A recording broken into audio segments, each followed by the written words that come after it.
Start. Mr. Vice Chairman, sir, I thank you for giving me this opportunity. I support the appropriation bills. The previous speaker did not even say whether he was supporting or opposing the appropriation bills.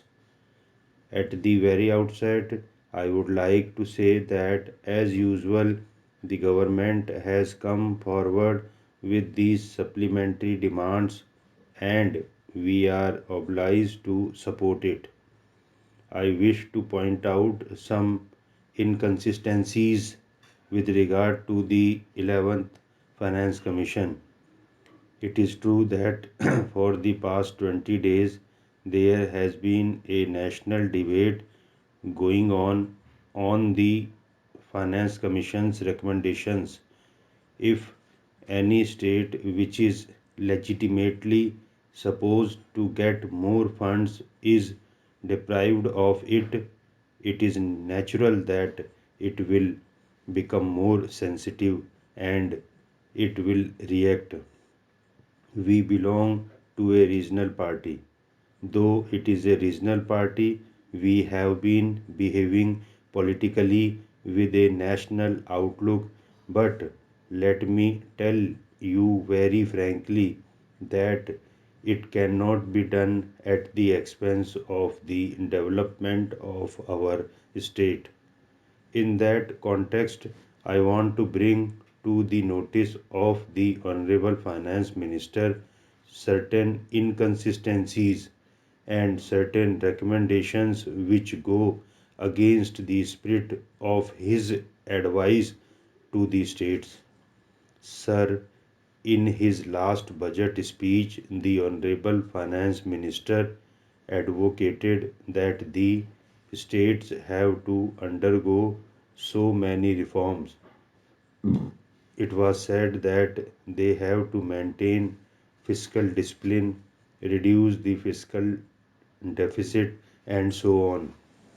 But ultimately, by accepting the recommendations of this Finance Commission, what is the message that you have sent?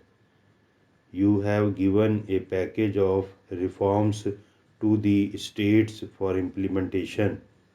We have followed these reforms, but ultimately, how are the states which have been following these reforms being benefited as a result of that? Sir, I will quote what the finance minister said. He said that the challenge of fiscal management is not confined to the central government. The fiscal position of the state governments has deteriorated sharply in the last few years. The revenue deficits have widened and the borrowings are being increasingly used to meet the revenue expenditure. Fiscal reform at the state level has acquired great urgency. While we have gone out of our way to help the state governments, the determination shown by some states to deal with these issues has also helped enormously. It will be our endeavor to take further corrective measures in the next year for promoting fiscal reforms in the states. This is what he said. I have a question in this regard. I would like to know from him whether this acceptance of the recommendations is conducive to achieve this objective. There is one more question. So far as the recommendations of this commission are concerned, they have got different standards for the center and the states. One of the terms of references of the 11th Finance Commission is with regard to the restructuring of public finances so as to restore budgetary balance. The targets set for reduction of revenue and fiscal deficit are clearly stiffer for the states than they are for the center. During the 11th Finance Commission period, that is between 2000 2001 and 2004 2005, the center's fiscal deficit is targeted to decline by several percentage points. The targeted reduction in the revenue deficit is also higher for the states than for the center, though the center's share in the combined revenue deficit is also larger than that of the states. Are the states expected to operate under harsher budgetary constraints than the center? Is it justified?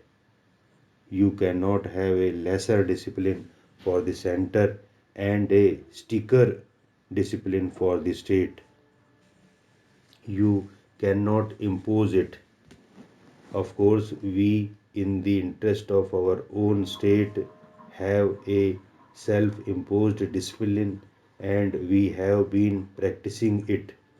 Sir, undoubtedly, we can say that those states which have introduced some reforms and which are implementing them more vigorously and which have achieved some results in economic and social sectors have clearly been penalized. This is sending a wrong message. We are not against the backward states. We are also not against the poor states.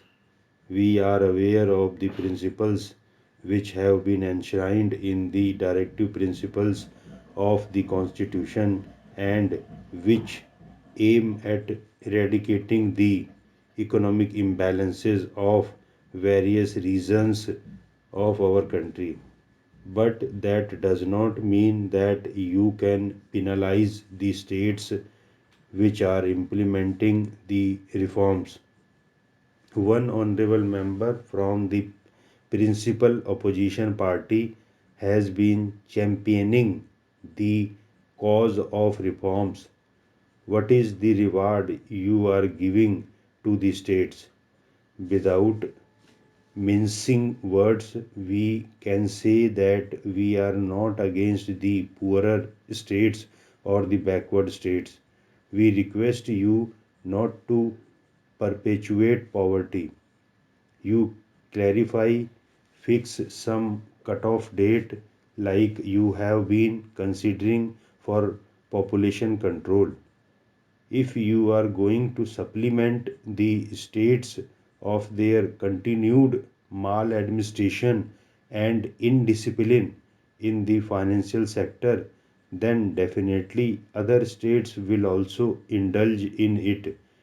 It will then act as a great incentive to other states. Sir, you take the example of Kerala.